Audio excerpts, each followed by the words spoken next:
আসসালামু আলাইকুম সুপ্রিয় দর্শক, এখন আপনাদের নিয়ে যাচ্ছি যমুনা টেলিভিশনে বিস্তারিত খবর দেখানোর জন্য। আমন্ত্রণ দুপুরের বাংলাদেশে শুরুতেই জানিয়ে দিব শিরোনামগুলো।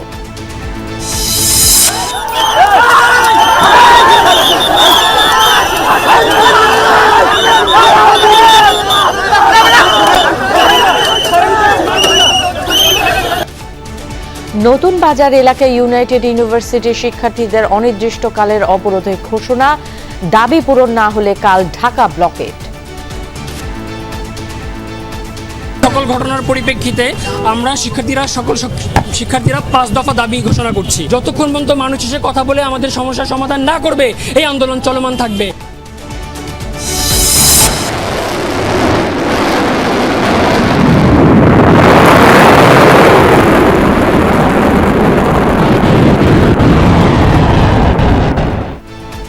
ইরান ইসরায়েল পাল্টাপাল্টি হামলা গড়ালো নবম দিনে, যতদিন দরকার ততদিন চলবে অভিযান, হুমকি নেতানিয়াহুর।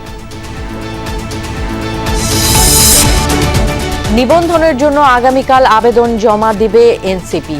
6 ধরনের দলীয় প্রতীকের সম্ভাবনা, সরকারের সহযোগিতা ছাড়া নির্বাচন সম্ভব নয় মন্তব্য সিসি। সরকার ছাড়া নির্বাচন করা সম্ভব, কারণ সরকারের সহযোগিতা নিয়েই তো আমাকে নির্বাচনটা করতে হবে। সংবিধানের 70 অনুচ্ছেদ ছাড়া জাতীয় ঐকমত্য কমিশনের আলোচনায় নেই অগ্রগতি। এনসিসি গঠন সহ অধিকাংশ বিষয়ে আলোচনার টেবিলে সমান দৃষ্টিতেই দেখতে হবে। আস্থা ভোটের দুটো বিষয় ছাড়া বাকি প্রশ্নে পার্লামেন্ট মেম্বাররা স্বাধীনভাবে তাদের মতামত তারা ব্যক্ত করতে পারবেন। সুইস ব্যাংকে বাংলাদেশিদের আমানত বৃদ্ধি অবৈধ উপার্জনের ফল, বলছেন অর্থনীতিবিদরা। চুক্তির মাধ্যমে সুযোগ আছে পাচারকৃত অর্থ ফিরিয়ে আনার। ছাত্র গণ আন্দোলন শুরু হয় তখন অনেকেই টাকা পাচার করেছেন এবং দ্রুততার সাথে পাচার করতে হয়েছে। সেইটা রিয়েল এস্টেট কিনে পাচার করাটা তখন সম্ভব হয়নি, তখন এটাকে ক্যাশ ট্রান্সফার করতে হয়েছে এবং সুইস ব্যাংকে গেছে।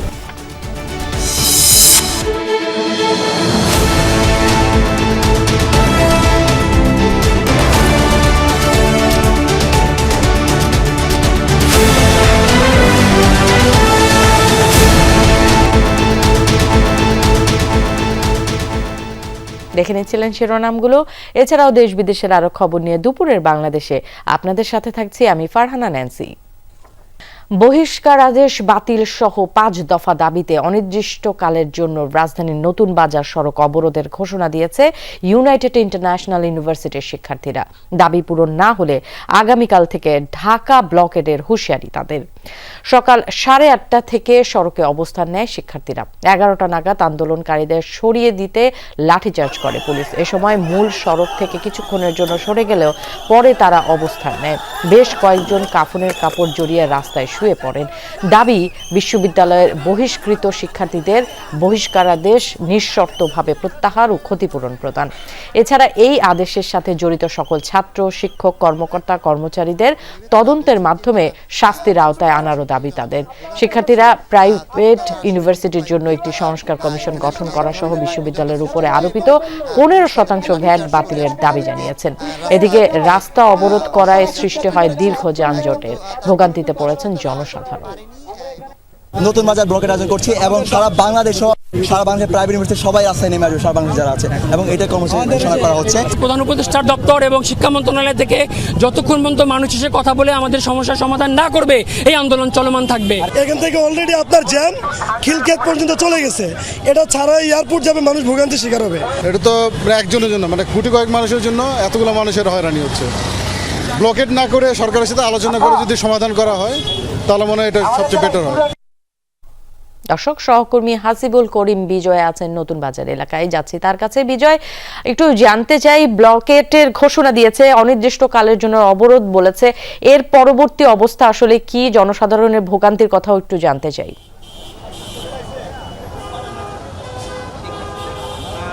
ন্যান্সি, শুরুতে যদি বলতে যাই জনসাধারণের যে ভোগান্তি সেটি কিন্তু আসলে বলার বাইরে। জনসাধারণের ভোগান্তি কিন্তু বেশ। সকাল 8:30 থেকে কিন্তু এখানে ইউআইইউ বিশ্ববিদ্যালয়ের যারা বহিষ্কৃত শিক্ষার্থী রয়েছে তারা কিন্তু অবস্থান নেয় এবং এক পর্যায়ে তারা রাস্তা অবরোধ করে দেয় এবং রাস্তা অবরোধ করার পর কিন্তু প্রচুর দীর্ঘ যে যানজট সেই যানজটের সৃষ্টি হয় এবং যানজটের ফলশ্রুতিতে জনগণের প্রচণ্ড ভোগান্তি হয় এবং জনগণ তাদের ভোগান্তির কথাও আমাদেরকে বলে। তবে একটু জানিয়ে রাখতে চাই যে এক পর্যায়ে ইউনিভার্সিটির যে প্রক্টোরিয়াল টিম তারা শিক্ষার্থীদের সাথে কথা বলতে আসে, সমঝোতা করতে আসে, কিন্তু সেখানে সমঝোতা না হলে এক পর্যায়ে পুলিশ লাঠিচার্জ করে এবং লাঠিচার্জের ফলে বেশ কিছু শিক্ষার্থী কিন্তু আহত হয়, 2 জন নারী শিক্ষার্থীও আহত হয়, সাথে তাদেরকে 2-1 জনকে আসলে হাসপাতালেও নিয়ে যাওয়া হয় এবং পরবর্তীতে মাঝখানে কিছু সময় 10 মিনিট যদি বলি যে 10 মিনিট যদি কিছুটা যান চলাচল স্বাভাবিক হলো, এরপরে কিন্তু আবার শিক্ষার্থীরা ক্ষুব্ধ হয়ে আবার রাস্তা অবরোধ করে এবং 12টা নাগাদ আমাদেরকে শিক্ষার্থীরা একটি প্রেস ব্রিফিং করে। সেখানে তারা জানায় যে তারা অনির্দিষ্টকালের জন্য আজকে এই যে নতুন বাজার মোড়, এই নতুন বাজার ব্লকেট কর্মসূচি তারা দেয় এবং তারা আমাদেরকে জানিয়েছে যে তাদের দাবি যদি না মেনে নেওয়া হয় তাহলে অনির্দিষ্টকালের জন্য তারা আগামীকাল থেকে পুরো ঢাকা শহর ব্লকেট কর্মসূচি দেওয়ারও হুঁশিয়ারি তারা আসলে দিয়েছে। তো তাদের যে দাবি, যাদেরকে বহিষ্কার করা হয়েছে তাদেরকে পুনরায় এবং নিঃশর্তভাবে তাদেরকে বিশ্ববিদ্যালয়ে ফিরিয়ে নিয়ে যাওয়া হোক এবং পাশাপাশি এই বহিষ্কারের সাথে যারা জড়িত শিক্ষার্থী, কর্মচারী, শিক্ষক যারাই আছেন তাদের সবাইকে তদন্তের মাধ্যমে তাদের বিচারের আওতায় আনতে হবে এবং এছাড়াও বিভিন্ন যৌক্তিক দাবি, তাদের ভাষ্যমতে তাদের বিভিন্ন ধরনের দাবি তারা আসলে তুলে ধরে এবং পরবর্তীতে তারা আবার বলেন যে 5 দফা দাবির বাইরেও তাদের এখন নতুন একটি দাবি যোগ হয়েছে যে শিক্ষার্থীদের উপর কেন পুলিশ লাঠিচার্জ করলো এবং যারা আসলে লাঠিচার্জ করেছে, যে সকল পুলিশের সাথে জড়িত তাদেরকে সবাইকে আসলে তদন্ত করে আইনের আওতায় আনতে হবে এবং শিক্ষার্থীদের উপর এই ধরনের হামলা তারা আসলে কাঙ্ক্ষিত, তাদের কাছে আসলে কাঙ্ক্ষিত নয় এবং তারা বলছেন যে যতক্ষণ পর্যন্ত না দাবি আদায় হবে ততক্ষণ তারা এই অবস্থান কর্মসূচি করবে এবং রাস্তা পুরোটা ব্লকেট করে আসলে রাখবে। ন্যান্সি। বিজয়, আপনাকে ধন্যবাদ। ইসরায়েলি ভূখণ্ড লক্ষ্য করে আবারও ব্যাপক ক্ষেপণাস্ত্র হামলা চালিয়েছে ইরান। বিপ্লবী গার্ড বাহিনীর প্রকাশিত ভিডিওতে দেখা যায় অজ্ঞাত স্থান থেকে বিভিন্ন পাল্লার অন্তত 10টি মিসাইল ছুড়েছে ইরান। এদিকে সংঘাতের 9ম দিনে তেহরান সহ ইরানের বিভিন্ন স্থানে হামলা অব্যাহত রেখেছে ইসরায়েলি সামরিক বাহিনী। বেসামরিক এলাকার পাশাপাশি আইআরজিসির বিভিন্ন মিসাইল লঞ্চিং প্যাড লক্ষ্য করে চালানো হয় বিভিন্ন বিমান হামলা। নেতানিয়াহুর হুঁশিয়ারি, যতদিন প্রয়োজন ইরানে ততদিন হামলা চালানো হবে। ইসরায়েলি ভূখণ্ড লক্ষ্য করে ছুটে চলেছে একের পর এক ইরানি ক্ষেপণাস্ত্র। শনিবার এই ভিডিও প্রকাশ করে ইরানের বিপ্লবী গার্ড বাহিনী আইআরজিসি, যাতে দেখা যায় ইসরায়েলি ভূখণ্ড লক্ষ্য করে বিভিন্ন পাল্লার ক্ষেপণাস্ত্র ছোড়া হচ্ছে, যার মধ্যে রয়েছে ব্যালিস্টিক এবং ক্রুজ মিসাইল। ইসরায়েলের রাজধানী তেল আবিব, বন্দরনগরী হাইফা সহ কৌশলগত বিভিন্ন গুরুত্বপূর্ণ শহরই ছিল অভিযানের মূল টার্গেট। হামলার পর হতাহতদের নিয়ে ছোটাছুটি চলে ইসরায়েলের বিভিন্ন হাসপাতালে। ইরানের অভিযানের পাল্টা জবাব দিচ্ছে ইসরায়েলও। এরই মধ্যে শুক্রবার রাতে সবচেয়ে বেশি ক্ষয়ক্ষতি হয় কোম শহরে। ইসরায়েলি হামলায় বিস্ফোরণের পর আগুন ধরে যায় একাধিক বহুতল ভবনে। হামলা হয় মিসাইল স্টোরেজ এবং লঞ্চিং সাইটেও। আকাশ প্রতিরক্ষা ব্যবস্থা ব্যবহার করে বেশ কিছু ইসরায়েলি ক্ষেপণাস্ত্র ধ্বংসের দাবি করে তেহরান। এদিকে ইরানের ক্ষেপণাস্ত্র হামলায় ক্ষতিগ্রস্ত একটি বিজ্ঞান ইনস্টিটিউট পরিদর্শন করেন ইসরায়েলি প্রধানমন্ত্রী বেনিয়ামিন নেতানিয়াহু। এ সময় হুঁশিয়ারি জানিয়ে তিনি বলেন, যতদিন প্রয়োজন ততদিন চলবে ইরানে হামলা। যতদিন প্রয়োজন ততদিনই হামলা চলবে, কারণ আমাদের অস্তিত্ব হুমকির মুখে, তাও ডাবল হুমকি। একদিকে আছে মিসাইল, 1-2টি নয়, 20,000 মিসাইল, আর অন্যদিকে রয়েছে পারমাণবিক বোমা, তাও এই উন্মাদ শাসক গোষ্ঠীর হাতে। শনিবার ইরানের ইস্পাহান পরমাণু কেন্দ্রে ব্যাপক হামলা চালায় ইসরায়েল। এ সময় বিভিন্ন অবকাঠামোয় বিস্ফোরণ হয়েছে বলে জানায় দেশটির গণমাধ্যম। মীর মুশফিকা হাসান, যমুনা নিউজ। ইরানের হামলা প্রতিরোধে সহায়তা করায় মার্কিন সেনাবাহিনীকে ধন্যবাদ জানিয়েছেন ইসরায়েলের প্রতিরক্ষা মন্ত্রী। শুক্রবার আকাশ প্রতিরক্ষা বাহিনীর সদস্যদের সাথে বৈঠকে একথা জানান ইসরায়েল কাজ। গেল শুক্রবার ইরানে হামলা চালানোর পর পাল্টা জবাবে মিসাইল ছুড়ে তেহরান, বেশ কিছু ক্ষেপণাস্ত্র ধ্বংস করে মার্কিন সেনাবাহিনী। একই দিন পৃথক ভিডিও বার্তায় ইরানের সাথে দীর্ঘমেয়াদে যুদ্ধ চালিয়ে যাওয়ার প্রস্তুতি রয়েছে দাবি করেন ইসরায়েলি সেনাপ্রধান। ইরানের প্রায় অর্ধেক মিসাইল লঞ্চার ধ্বংসেরও দাবি জানায় ইয়াল জামির। পুরো পৃথিবী অবাক হয়ে দেখছে ইসরায়েল কিভাবে হামলা করার পাশাপাশি পাল্টা হামলাও প্রতিরোধ করছে। আমাদের কাছে এছাড়া আর কোনো উপায় অবশিষ্ট নেই। ইসরায়েলকে সমর্থন ও সুরক্ষা দেওয়ার জন্য মার্কিন সেনাদের অসংখ্য ধন্যবাদ। ইরানের বিপ্লবী গার্ড বাহিনী IRGCর আরও এক শীর্ষ কমান্ডারকে হত্যার দাবি তুলল ইসরায়েল। শনিবার সকালে এক বিবৃতিতে এই তথ্য জানায় IDF। জানায় শুক্রবার হত্যা করা হয়েছে আমিন পুরজুদাকি নামের এই ড্রোন বিশেষজ্ঞকে। তিনি ছিলেন IRGC এয়ারফোর্সের দ্বিতীয় UAV ব্রিগেডের প্রধান। তারা আরও জানায় আহওয়াজ অঞ্চল থেকে ইসরায়েলি ভূখণ্ডে ড্রোন হামলার নেতৃত্ব দেন শীর্ষ এই কমান্ডার। ইসরায়েলি সেনাবাহিনীর দাবি, এক সপ্তাহ আগে কমান্ডার তাহের পোরকে হত্যার পর IRGC হেডকোয়ার্টারে গুরুত্বপূর্ণ ভূমিকা পালন করছিলেন জুদাকি। এবার ইরানের উপর মসজিদে হামলার দায় চাপালো ইসরায়েল। শুক্রবার দক্ষিণ ইসরায়েলের বীরশেবা ও উত্তরে হাইফা অঞ্চলে ক্ষেপণাস্ত্র হামলা চালায় ইরান। এতে ক্ষতিগ্রস্ত হয় অটোম্যান যুগে তৈরি আল জারিনা মসজিদ। হাইফায় অবস্থিত মসজিদটি পরিদর্শন করেন ইসরায়েলি পররাষ্ট্রমন্ত্রী। তখনই নিজ দেশের অপকর্ম ভুলে ইরানের দিকে তোলেন অভিযোগের আঙ্গুল। জানান, ইচ্ছে করেই মসজিদ আর সাধারণ ইসরায়েলিদের উপর হামলা চালাচ্ছে তেহরান। ইরান ইচ্ছা করে সাধারণ মানুষদের টার্গেট করছে। আপনারাই দেখছেন কিভাবে লোকালয়ে হামলা চালিয়েছে তারা। হামলা করেছে মসজিদেও। এটা যুদ্ধাপরাধ। আন্তর্জাতিক আইন অনুসারে সাধারণ নাগরিকদের উপর হামলা চালানো অন্যায়। কেবল কথায় নয়, কাজেও ইরানের সাথে মিত্রতার প্রমাণ দিয়েছে রাশিয়া, এ মন্তব্য করেছেন রুশ প্রেসিডেন্ট ভ্লাদিমির পুতিন। তেহরানের শান্তিপূর্ণ পরমাণু কর্মসূচির পক্ষে সমর্থন জানিয়েছেন আবারও। জানান, ইরানের বুশের প্ল্যান্টে কর্মরত রুশ নাগরিকদের নিরাপত্তা ইস্যুতে যুক্তরাষ্ট্র ও ইসরায়েল উভয় পক্ষের সবুজ সংকেত পেয়েছেন। নিজ দেশের সেনাদের অভিযান চলছে ইউক্রেনে, তবে যেখানেই যাচ্ছেন ইরান ইসরায়েল সংঘাত আর উত্তেজনা নিয়ে প্রশ্নের মুখে পড়ছেন রুশ প্রেসিডেন্ট ভ্লাদিমির পুতিন। সেন্ট পিটার্সবার্গে ইকোনমিক ফোরামে যোগ দিয়েও অবধারিতভাবেই সাংবাদিকরা জানতে চান তেহরানের বিষয়ে মস্কোর অবস্থান নিয়ে। মিত্রের প্রতি রাশিয়ার বিশ্বস্ততা নিয়েও খোঁচা মারা হয় তাকে। জবাবে কড়া ভাষায় জানান, বিশ্বস্ততার পরিচয় কাজের মধ্য দিয়ে যাচ্ছেন তারা। রাশিয়া বিশ্বস্ত নয়, এ ধরনের কথা যারা ছড়ায় তারা উস্কানিদাতা, পরিস্থিতি উত্তপ্ত করতে চায়। আমরা ইরানের শান্তিপূর্ণ পরমাণু কর্মসূচির অধিকারের পক্ষে, মুখে নয় কাজে। জটিলতা সত্ত্বেও বুশেরে পারমাণবিক চুল্লি তৈরি করেছি, আরও 2টি তৈরির চুক্তি হয়েছে। জটিল পরিস্থিতি আর নিশ্চিত ঝুঁকি সত্ত্বেও সেখানে কাজ অব্যাহত রেখেছি। ইসরায়েল ইরান সংকটের কূটনৈতিক সমাধানের বিষয়েও আশাবাদ জানান পুতিন।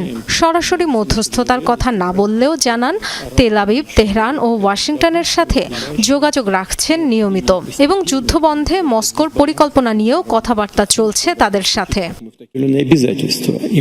বাস্তবতা হলো, এই অঞ্চলের অনেক দেশেরই ইরান ইসরায়েল 2 দেশের সাথেই সুসম্পর্ক রয়েছে, আর এটাই আমাকে আশাবাদী করেছে। কেউ নিশ্চয়ই সংঘাত বন্ধে ব্যবস্থা নিতে পারবে। সম্প্রতি ইসরায়েলের প্রধানমন্ত্রী, ইরানের প্রেসিডেন্ট এবং মার্কিন প্রেসিডেন্টের সাথে যোগাযোগ করেছি। সংকট সমাধানে আমরা পরিকল্পনা জানিয়েছি তাদের, তা নিয়ে আলোচনাও চলছে। পুতিনের দেয়া তথ্য অনুযায়ী ইরানের বুশেরে পারমাণবিক স্থাপনায় 600 রুশ নাগরিক কর্মরত রয়েছে। এদের মধ্যে 250 জন স্থায়ী এবং বাকিরা অস্থায়ী অ্যাসাইনমেন্ট নিয়ে। তাদের নিরাপত্তা নিশ্চিতে কথা দিয়েছেন ডোনাল্ড ট্রাম্প এবং বেনিয়ামিন নেতানিয়াহু দুজনই, জানিয়েছেন রুশ প্রেসিডেন্ট। ডরথি তাস্ট্রিন, যমুনা নিউজ। টানা 60 ঘণ্টা ধরে ইন্টারনেট সংযোগ বিচ্ছিন্ন থাকার কথা জানিয়েছে ইরান। শুক্রবার রাতে এক বিবৃতিতে দেশটির ইন্টারনেট পর্যবেক্ষণ সংস্থা নেট বক্স এ তথ্য নিশ্চিত করেছে। নিরাপত্তাজনিত কারণে সরকারের পক্ষ থেকেই বন্ধ রাখা হয়েছে এই সেবা। ইন্টারনেট ব্ল্যাকআউটের কারণে যোগাযোগ বিচ্ছিন্ন অবস্থায় রয়েছেন দেশটির কোটি কোটি মানুষ। আত্মীয় স্বজনের খোঁজ নিতে না পারায় উদ্বেগ উৎকণ্ঠায় দিন কাটাচ্ছেন তারা। জানতে পারছেন না ইসরায়েলি হামলার খবরও। বিভিন্ন মানবাধিকার সংস্থার দাবি, যুদ্ধ পরিস্থিতিতে তথ্য নিয়ন্ত্রণে এমন উদ্যোগ নিয়েছে ইরানি শাসক গোষ্ঠী। এটাকে জনগণের রাজনৈতিক মত প্রকাশ এবং স্বাধীনভাবে যোগাযোগের অধিকার হরণ বলে অভিযোগ তুলেছে অনেকে। নানা উপায়ে সীমিতভাবে ইন্টারনেট ব্যবহার করতে পারছেন কেউ কেউ। অবশেষে নিবন্ধনের জন্য নির্বাচন কমিশনে আবেদন করতে যাচ্ছে জাতীয় নাগরিক পার্টি এনসিপি। আগামীকাল রোববার আবেদন ফর্ম জমা দেওয়া হবে বলে জানিয়েছেন দলটির শীর্ষ নেতারা। সদস্য সচিব আক্তার হোসেন জানান, ইসির শর্ত পূরণের জন্যই আবেদনে দেরি হয়েছে। নির্বাচনের জন্য 6 ধরনের দলীয় প্রতীকের প্রস্তাবনা আছে দলটির। তবে শেষ পর্যন্ত কোন প্রতীক চান এখনই জানাতে চান না নেতারা। লামিয়া তিথির রিপোর্ট। গণ অভ্যুত্থানে নেতৃত্ব দানকারী ছাত্র নেতাদের দল জাতীয় নাগরিক পার্টি এনসিপির আত্মপ্রকাশ 28 মে। এর 4 মাস পেরিয়েছে, কিন্তু এখনও দলটির নিবন্ধনের জন্য আবেদন করেনি নির্বাচন কমিশনে। এ অবস্থায় ঐক্যমত কমিশন সহ সরকারের সাথে বৈঠকে দলটির প্রতিনিধিত্ব নিয়েও প্রশ্ন তোলে কিছু দল। নতুন দলটির সদস্য সচিব জানাচ্ছেন, নিবন্ধনের জন্য নির্বাচন কমিশনের সকল শর্ত পূরণে সময় লাগে। জেলা উপজেলা কমিটি গঠনের প্রয়োজন হয়। এসব প্রক্রিয়া শেষ করে নিবন্ধনের জন্য আবেদন করতে যাচ্ছে এনসিপি। জেলা কমিটি, উপজেলা কমিটি, অফিস, কার্যকর অফিস এবং সদস্য ফর্মের যে বাধ্যবাধকতার জায়গাগুলো রয়েছে, এনসিপি ইতিমধ্যে সেগুলো পূরণ করেছে। তো আমরা আশাবাদী যে যতটুকু শর্ত পূরণ করতে বলা হয়েছে তা আমরা পূরণ করেই নিবন্ধন কমিশনে আবেদন করছি। সামগ্রিকভাবে এখন সর্বশেষ মুহূর্তের আর কি যাচাই বাছাই চলছে। আশা করি সকল শর্ত পূরণ করে আমরা আবেদন করতে পারব। নিবন্ধিত হলে নির্বাচনী প্রতীক পাবে এনসিপি। এক্ষেত্রে প্রশ্ন ছিল তাদের পছন্দের প্রতীক নিয়েও। প্রতীকের বিষয়ে 5-6টা প্রতীকের বিষয়ে আমরা একটা চিন্তা করেছি, কিন্তু আমরা আবেদন সাবমিট করার পরই এটা গণমাধ্যমে প্রকাশ করতে চাই। কলম, বই, তারপরে মুষ্টিবদ্ধ হাত, এরপরে হচ্ছে লাঠি, এ ধরনের বিভিন্ন প্রতীক, শাপলা বা এই ধরনের নানা ধরনের প্রতীক তারা জনগণের পক্ষ থেকে আসছিল। আমাদের যে রেজিস্ট্রেশন কমিটি আছে তারাও আলাপ আলোচনা করতেছে, কথা বলতেছে। এটা হয়তো শেষ মুহূর্তে চূড়ান্ত হবে। নিবন্ধন সম্পন্ন করতে যে কোনো রাজনৈতিক দলের ঠিকানার প্রয়োজন হয়, সেটা পূরণ করে আগামী 1 বছরের জন্য রূপায়ণ টাওয়ারই হবে জাতীয় নাগরিক পার্টির ঠিকানা। জাতীয় নাগরিক পার্টি এনসিপি এবং রূপায়ণ টাওয়ারের মালিক পক্ষ তাদের মধ্যকার 1 বছরের জন্য এই কার্যালয়টি, রূপায়ণ টাওয়ারের এই বিল্ডিং আমাদের জাতীয় নাগরিক পার্টি এনসিপির কার্যালয় হিসেবে ব্যবহৃত হবে। রূপায়ণ টাওয়ারেরই একটি ফ্লোর আমরা চুক্তিপত্র করেছি নিবন্ধনের জন্য, 1 বছরের জন্য চুক্তিপত্র হয়েছে। এনসিপির 6ষ্ঠ সাধারণ সভায় খসড়া গঠনতন্ত্রের অনুমোদন দেয়া হয়। লামিয়া তিথি, যমুনা নিউজ, ঢাকা। ইসি যতই স্বাধীন হোক না কেন, সরকারের সহযোগিতা ছাড়া নির্বাচন সম্ভব নয়, এ মন্তব্য করলেন প্রধান নির্বাচন কমিশনার AMM নাসির উদ্দিন।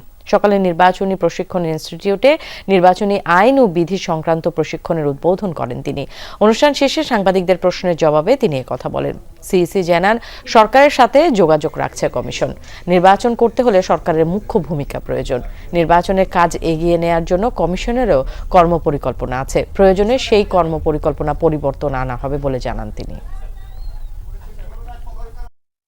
একটা ইলেকশন করতে গেলে যতই আপনি স্বাধীন বলেন না কেন ইসিকে, সরকার ছাড়া নির্বাচন করা সম্ভব। কারণ সরকারের সহযোগিতা নিয়েই তো আমাকে নির্বাচনটা করতে হবে।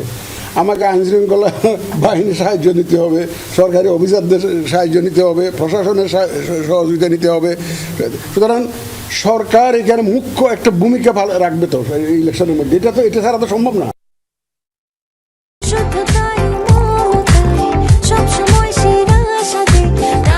প্রাণ UHT মিল্ক, শুদ্ধতায় ও মমতায় সবসময় সেরা স্বাদে। সংবিধানের 70 অনুচ্ছেদ ছাড়া এখনো উল্লেখযোগ্য অগ্রগতি নেই জাতীয় ঐকমত্য কমিশনের আলোচনায়। রাষ্ট্রের মূলনীতি, এনসিসি, রাষ্ট্রপতি নির্বাচন পদ্ধতি, সংখ্যানুপাতিক হারে নির্বাচন কিংবা প্রধানমন্ত্রীর মেয়াদ সহ গুরুত্বপূর্ণ বিষয়গুলো এখনো রয়েছে মতানৈক্য। এখনই আশা ছাড়ছেন না বিশ্লেষক ও রাজনীতিবিদরা, বরং বোঝাপড়ার মধ্য দিয়ে সিদ্ধান্তে পৌঁছানোর মানসিকতাকে ইতিবাচকভাবে দেখছেন তারা। জোর দিচ্ছেন কমিশনের আলোচনায় রাজনৈতিক দলগুলোর আচরণবিধি নির্ধারণে। সাইফুদ্দিন রবিনের রিপোর্ট। দ্বিতীয় দফায় চলছে জাতীয় ঐকমত্য কমিশনের আলোচনা।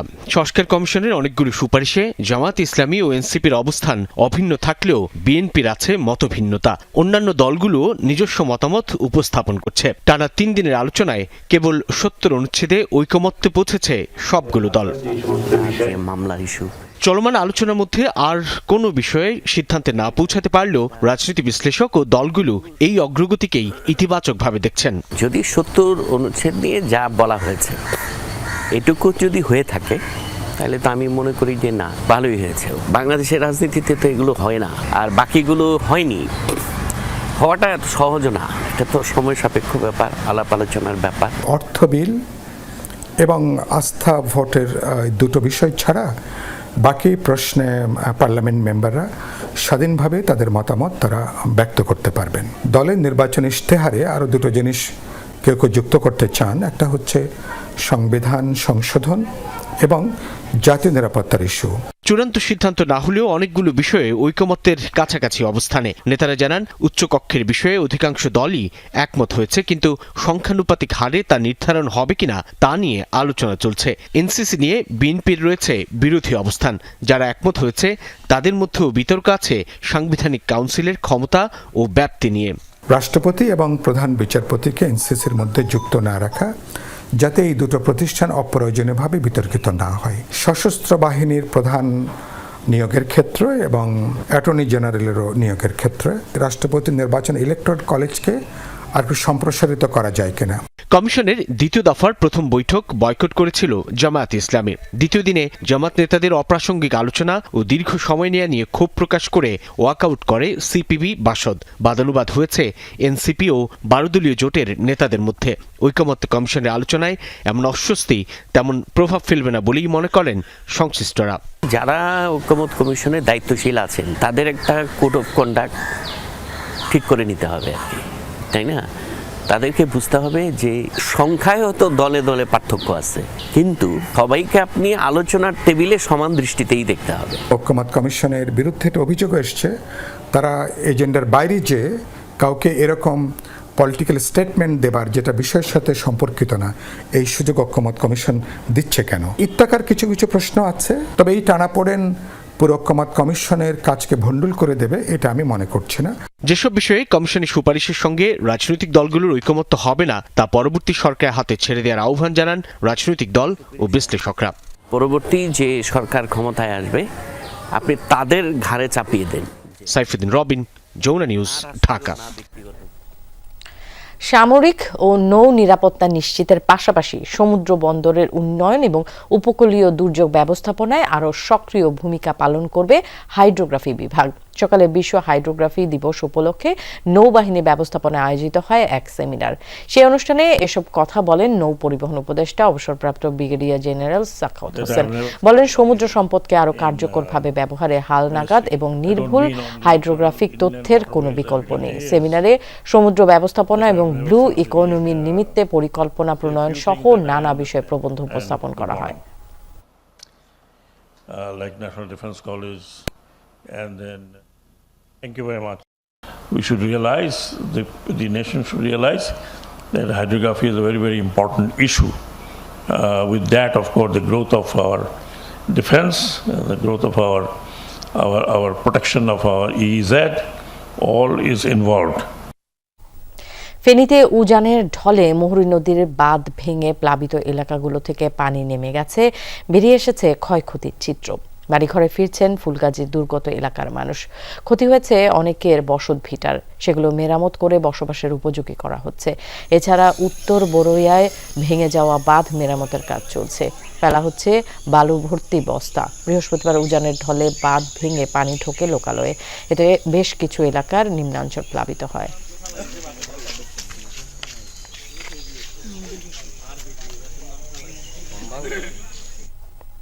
এ বিষয়ে আরো জানাতে ফেনী থেকে যুক্ত হচ্ছেন সহকর্মী আরিফুর রহমান আরিফ।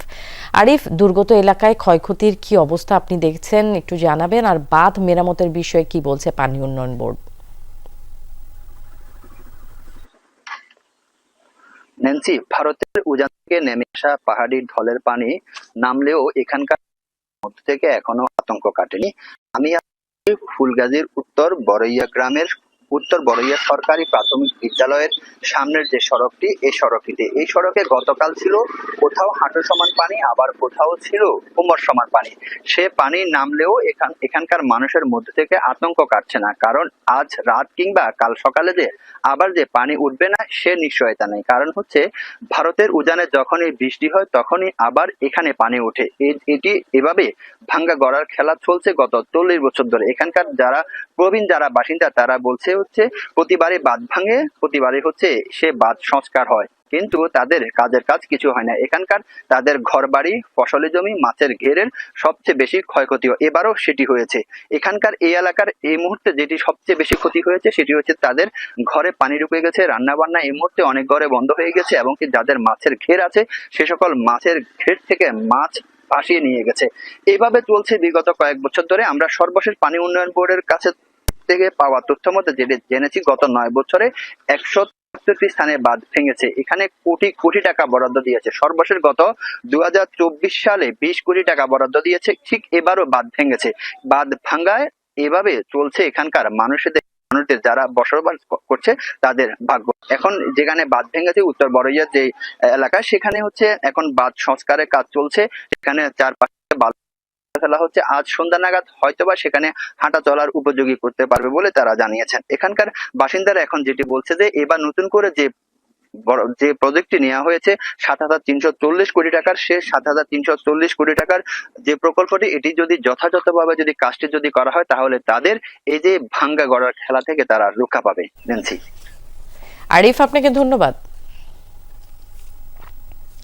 নওগাঁয় প্রশ্নপত্রের ট্রাঙ্ক খোলার ঘটনায় রাজশাহী শিক্ষা বোর্ডের অধীনে এইচএসসি পরীক্ষার ইতিহাস দ্বিতীয় পত্রের প্রশ্নপত্র বাতিল করা হয়েছে। সকালে এই ঘোষণা দেয় রাজশাহী শিক্ষা বোর্ড কর্তৃপক্ষ। তারা জানায় আগামী 19 জুলাই ইতিহাস দ্বিতীয় পত্রের পরীক্ষাটি বিভাগের 8 জেলায় বিকল্প প্রশ্নপত্রে নেওয়া হবে। এছাড়া বিকেলে শিক্ষা বোর্ডের একটি প্রতিনিধি দল ঘটনাস্থল পরিদর্শনে যাওয়ার কথা রয়েছে। এই ঘটনায় সরকারি সম্পদ বিনষ্টের অভিযোগে ওই আসামির বিরুদ্ধে নতুন একটি মামলা হয়েছে। আদালতের মাধ্যমে তাকে কারাগারে পাঠানো হয়েছে। মঙ্গলবার রাতে ধামাইরহাট থানার হাজতে থাকা এক আসামি ট্রাঙ্কের সিলগালা উঠিয়ে তালা খুলে ফেলেন। এরপর ট্রাঙ্কের ভেতরে থাকা প্যাকেট বন্দি প্রশ্নপত্র বের করে সেগুলো ছড়িয়ে ফেলেন। কয়েকটি প্রশ্নপত্র ছিঁড়ে ফেলেন। উপজেলা পরীক্ষা কমিটির কাছে ঘটনাটি ধরা পড়ে। এই ঘটনায় শুক্রবারই ধামাইরহাট থানার 2 পুলিশ সদস্যকে প্রত্যাহার করা হয়েছে। 1 বছরের ব্যবধানে সুইস ব্যাংকে বাংলাদেশিদের আমানত বেড়েছে 33 গুণ। বড় অংশই অবৈধভাবে উপার্জিত। জুলাই গণ অভ্যুত্থানের সময় এই অর্থের বেশিরভাগ পাচার হয়েছে বলে মনে করেন অর্থনীতিবিদ ও বিশ্লেষকরা। দ্বিপাক্ষিক চুক্তির মাধ্যমে পাচারের তথ্য জানা এবং অর্থ ফিরিয়ে আনার সুযোগ আছে বলে মনে করেন তারা। বলছেন অবৈধ উপার্জনের উৎস বন্ধ করতে হবে। অবৈধ উপার্জন গচ্ছিত রাখার নিরাপদ স্থান হিসেবে পরিচিত সুইজারল্যান্ড। দেশটির ব্যাংকগুলো আমানতকারীদের তথ্য গোপন রাখার নিশ্চয়তা দিয়ে থাকে, যে কারণে সুইস ব্যাংকে পৃথিবীর অন্য দেশের ন্যায় বাংলাদেশিরাও টাকা জমা করে থাকে। সুইস ন্যাশনাল ব্যাংক প্রকাশিত সবশেষ তথ্য অনুযায়ী 2024 সালে বাংলাদেশিদের জমানো অর্থের পরিমাণ 58 কোটি 95 লাখ সুইস ফ্রা, টাকার অঙ্কে যার পরিমাণ 8,500 কোটির উপরে। 1 বছর আগেও এর পরিমাণ ছিল মাত্র 264 কোটি টাকা। অর্থনীতিবিদরা বলছেন ছাত্র জনতার গণ আন্দোলনের সময় অনেকে অর্থ পাচার করে জমা করেছে সুইস ব্যাংকে, যে কারণে হঠাৎ বেড়েছে আমানতের পরিমাণ। বছরে এমনি কিছু টাকা পয়সা ট্রান্সফার হয়। আবার 24-এর আন্দোলনের ফলে লোকজন যারা নাকি এই সমস্ত লন্ডারিং করে, তাই না, মানে যারা নাকি টাকা পয়সা পাচার করার সাথে জড়িত, তারাও আসলে ভীত হয়েই হয়তো বা টাকা পয়সা সব ট্রান্সফার করে দিচ্ছে। 2024-এ বিশেষ করে যখন নাকি ছাত্রগণ আন্দোলন শুরু হয় তখন অনেকেই টাকা পাচার করেছেন এবং দ্রুততার সাথে পাচার করতে হয়েছে। সেইটা রিয়েল এস্টেট কিনে পাচার করাটা তখন সম্ভব হয়নি, তখন এটাকে ক্যাশ ট্রান্সফার করতে হয়েছে এবং সুইস ব্যাংকে গেছে। পাচার করা অর্থ উদ্ধারে সুইজারল্যান্ডের সাথে দ্বিপাক্ষিক চুক্তির পরামর্শ বিশ্লেষকদের। এর মাধ্যমে পাচারকারীদের সম্পর্কেও তথ্য জানা সম্ভব বলেও মনে করেন তারা। এখন তো দেশ হিসাবে আছে, বিস্তারিত যে পরিসংখ্যান সেটা সুইস গভর্নমেন্টের সাথে দ্বিপাক্ষিক চুক্তি এবং সমঝোতার মাধ্যমে তারা এটা পেতে পারেন এবং তখন আইডেন্টিফাই করতে পারেন যে কোনটা বৈধ কোনটা অবৈধ না।